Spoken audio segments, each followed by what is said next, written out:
All right. Good morning, everyone. Thanks for tuning in. Let's talk. The first episode of the year. This is episode number 17. I'm your host, Elena, real estate broker and CEO of Union Real Estate. Today's show, I had the pleasure to welcome Erica LaCentra with RCN Capital. With her expertise, today we will dive into the topic of real estate investing and what we can expect this year. So welcome, Erica. Thanks for coming on today's show. Hi, Elena. Thank you so much for having me. My name is Erica LaCentra. I'm the Director of Marketing at RCN Capital. RCN Capital is a direct private lender.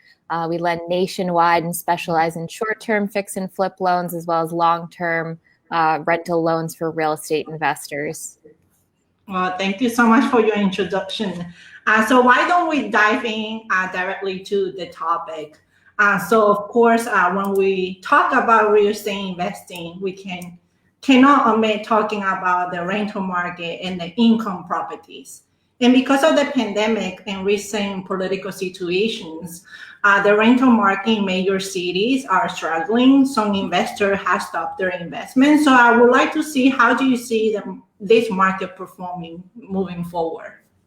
Yeah, absolutely. And I think, the single family rental market was extremely hot pre-COVID. There was a severe lack of inventory, specifically in single family houses, but there was still kind of the balance between renters being more in the suburbs in a single family home setting, as well as in more commercial type rental properties as well. And then really what we saw once COVID hit was basically a migration out of major cities into more suburban settings, which really just put even more stress on folks that were looking for housing in those areas.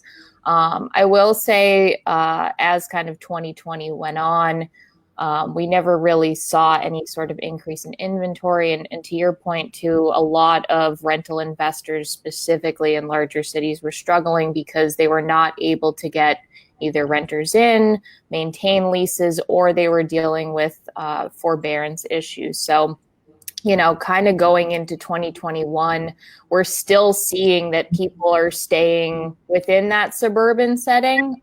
We've definitely noticed that there has been a plateau of people kind of, at least vacancy rates in major cities at this point. And even in some cases, people are returning to the cities, but we don't necessarily foresee a larger scale migration back to major cities until the vaccine is really widespread.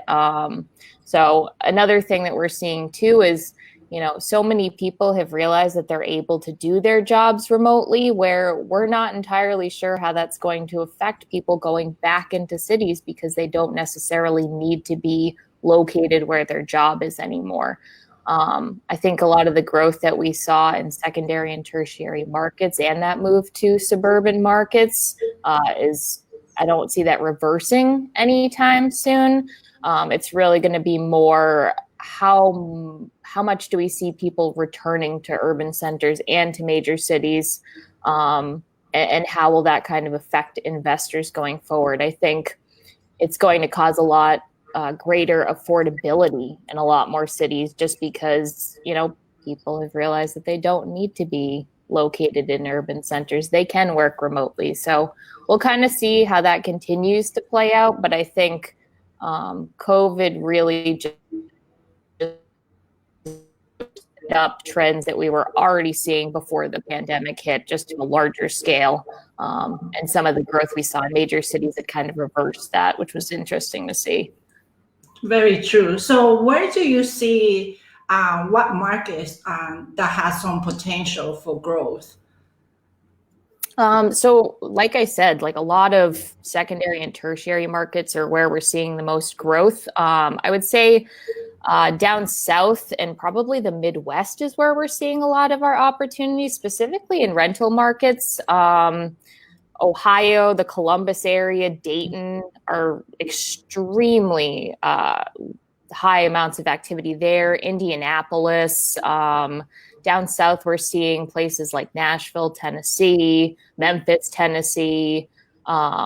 really some of the areas where you would kind of expect where it's a little bit more affordable in terms of renter activity and also just buying properties too. And that's also where we're seeing at least some additional inventory and where people are kind of moving to at this point. So we kind of see those trends continuing in the southern and Midwestern kind of markets right now.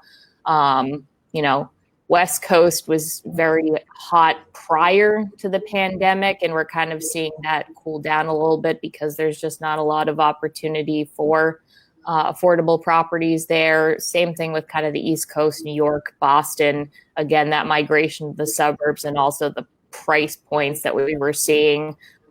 People just don't necessarily want to be there, or sometimes the investment opportunities, there's just not a ton of affordability or the ability to make money in those markets, at least right now. Right.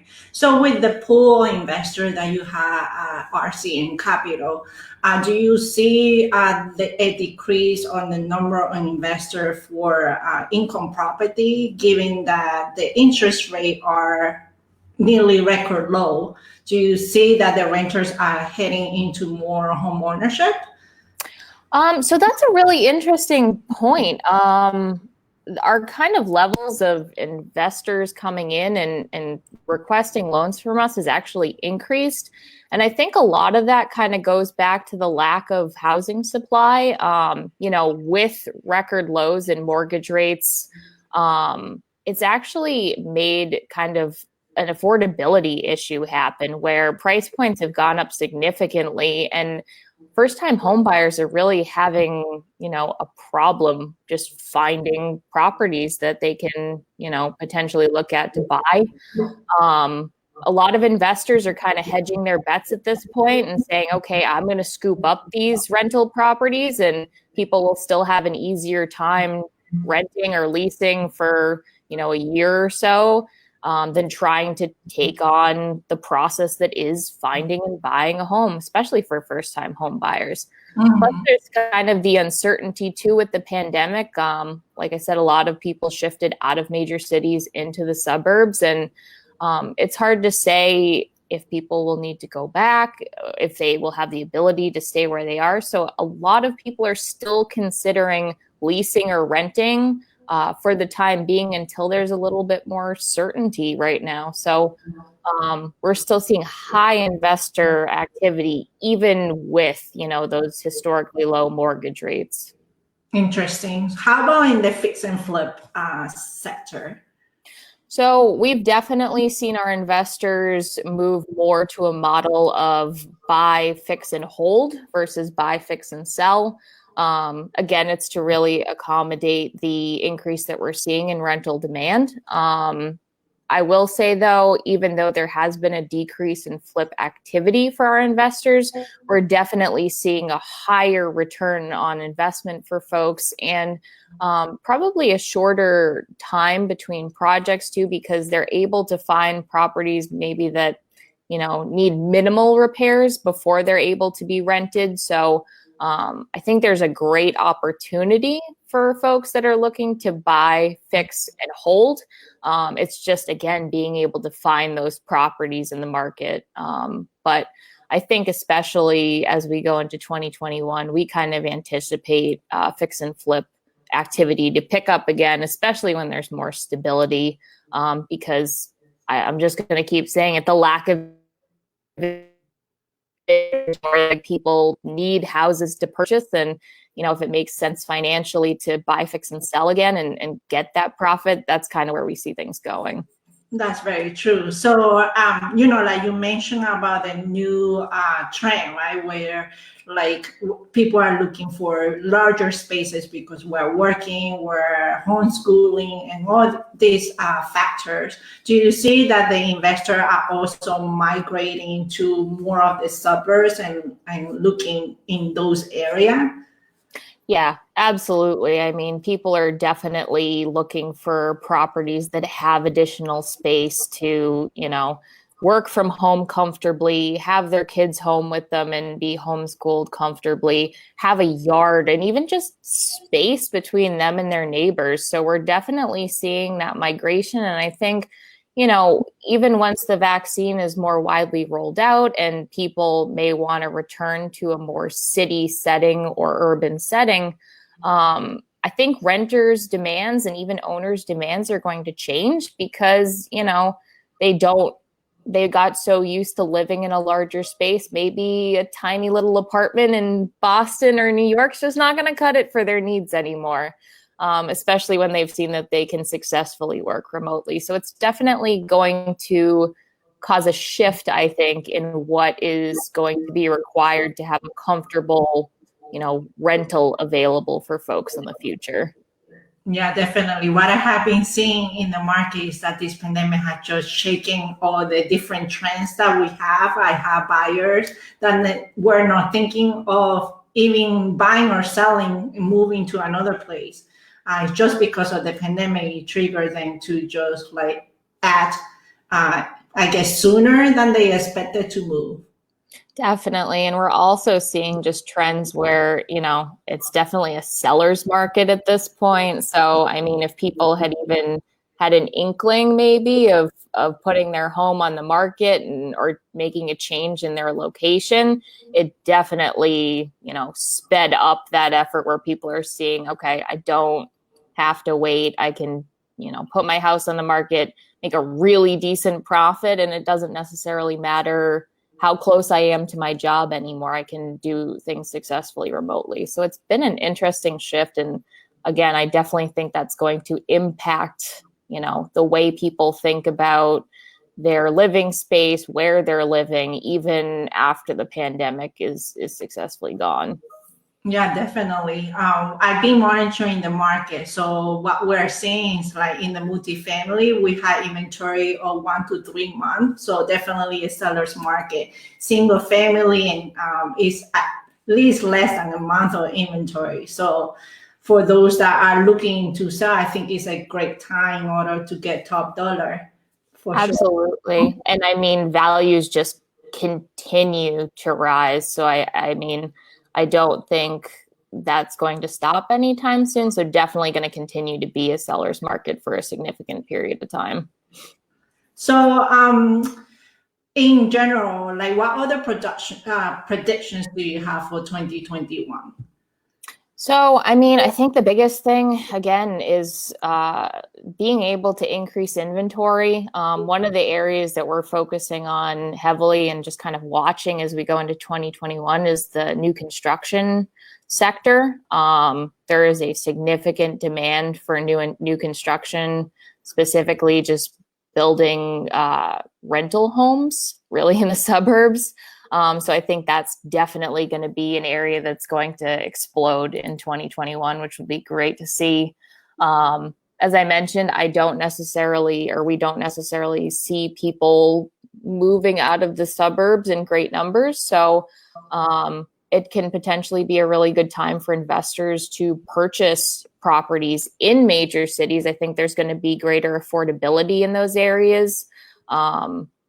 And, you know, like I said, people will go back into cities once the vaccine is rolled out. But, you know, this might be the greatest time for investors to look at those types of properties and buy them now for the biggest benefit in the future.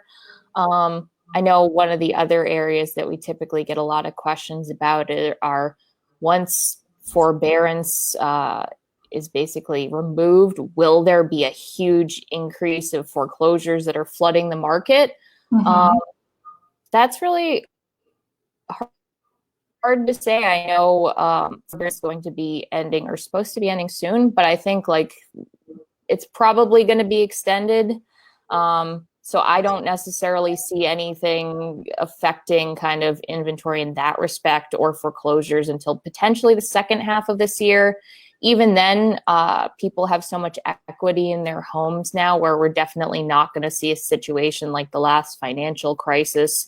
I think a lot of people, if they're in trouble, will opt to try and sell their homes as opposed to going into foreclosure. So it'll definitely be interesting. But I think if people are kind of expecting foreclosures to flood the market, that's probably not going to happen. Yeah, that's a good point, and I'm glad that you brought this up. So when working with RCN Capital, what are the requirements that you're looking for in your borrowers? And then what are the terms and conditions? Yeah, absolutely. So on the short-term side of things, for our fix and flip types of loans, we can go up to 90% of purchase price plus 100% of renovation costs. Right now, our rates are starting at 7.99%, which is pretty aggressive. We're really starting to get back to terms that basically were in place pre-COVID, which is exciting to see. And then also on the fix and flip and long-term side, we're able to work with new investors as well as experienced investors. Experience does kind of come into play in terms of what leverage and pricing folks will be able to receive. Long-term side, we've definitely been able to get more aggressive with both our guidelines and pricing. So right now we're able to do up to 80% on a purchase or a refinance and up to 75% on a cash out. Our rates are down at 4.5%, which again, we're really getting close to those pre-COVID levels, which is just remarkable to see considering like what 2020 was. Wow. That's amazing. So for those new investors that say that they are getting into the flipping flip, all right? Are you looking for a specific FICO, like since they don't have any experience, like how do you vet them? So really for somebody that's brand new to flipping, what we're looking for is, basically their background. Since they have no experience, that's fine. We're looking for a 650 minimum FICO, but it's really not going to be dependent on FICO. We're going to be looking really at the property and the project itself. So how knowledgeable are they of the property? Does their scope of work make sense? What level of renovation are they looking to complete for their first flip?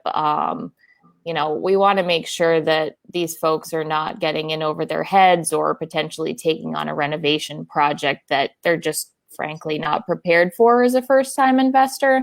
So that's really what we're looking for.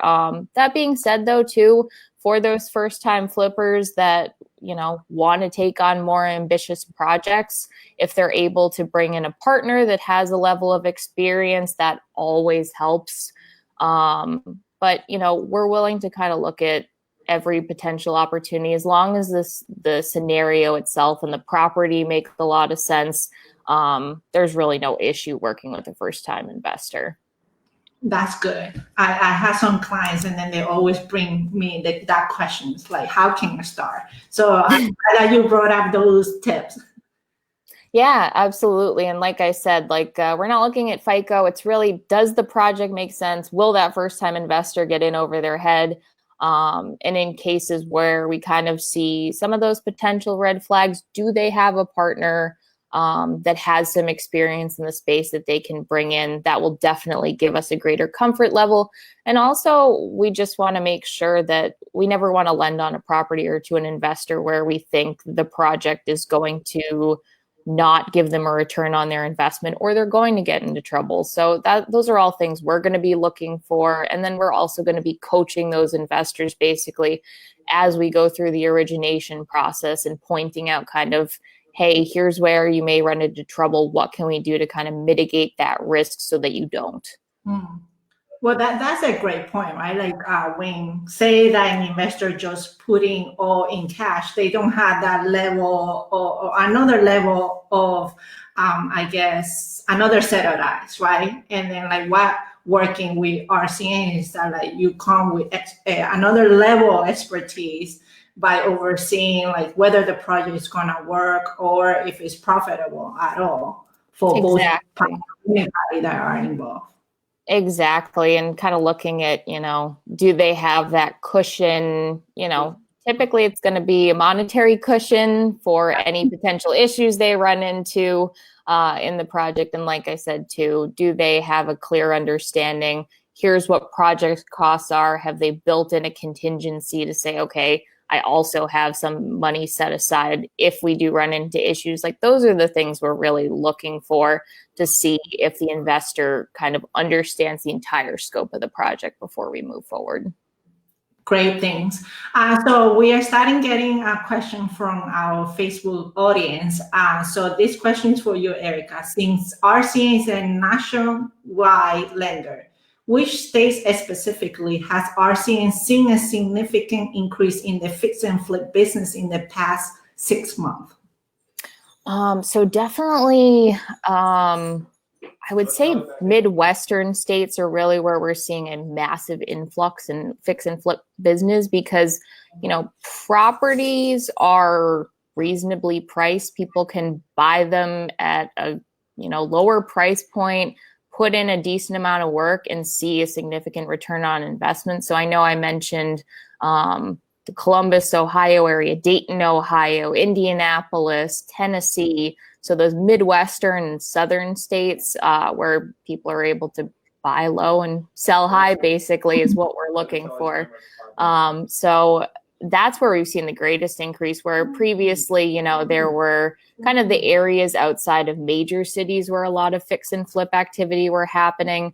And we've definitely seen more of a migration to lower price properties where there's significant opportunities of growth occurring, where, you know, population growth's happening, job opportunity growth's happening. And that's definitely probably where we're seeing the most flip activity. And we don't see that slowing down anytime in 2021.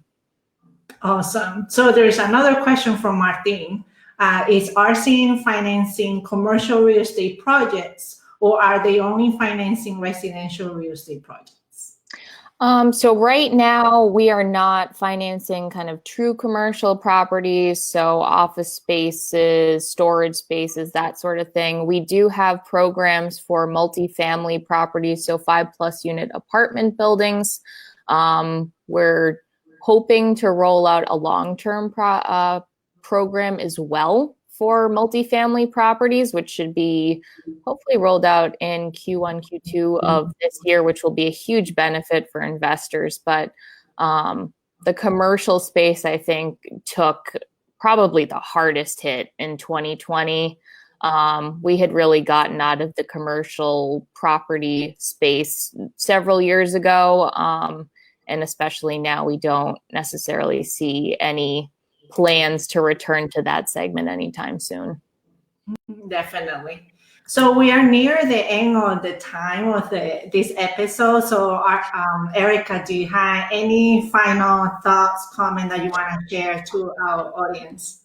I just want to thank everyone for tuning in. And Elena, thank you so much for having me on. I think, you know, the real estate investment space is just blowing up. It was doing so well pre-COVID. It's definitely managed to come back probably the middle of last year, and it signs no signs of slowing down. So any investors that tuned in, if you're looking for loans, please contact RCN Capital. Awesome. So the best way to contact you, we have on the screen your website and also your social media handles. Perfect. So if you have any questions, just feel free to reach out to RCN Capital directly to Erica LaCentra. I'm here for you as well. My contact info is down there. So stay tuned. So for our next episode, it will be next month. And then we're going to have Kit Penn, who will be talking about the public speaking skills that we need in the current time. So stay tuned for more information on our web. Facebook. So thank you for tuning in. Happy New Year. Thank you so much, Erica, for joining us today. Thank you, Elena.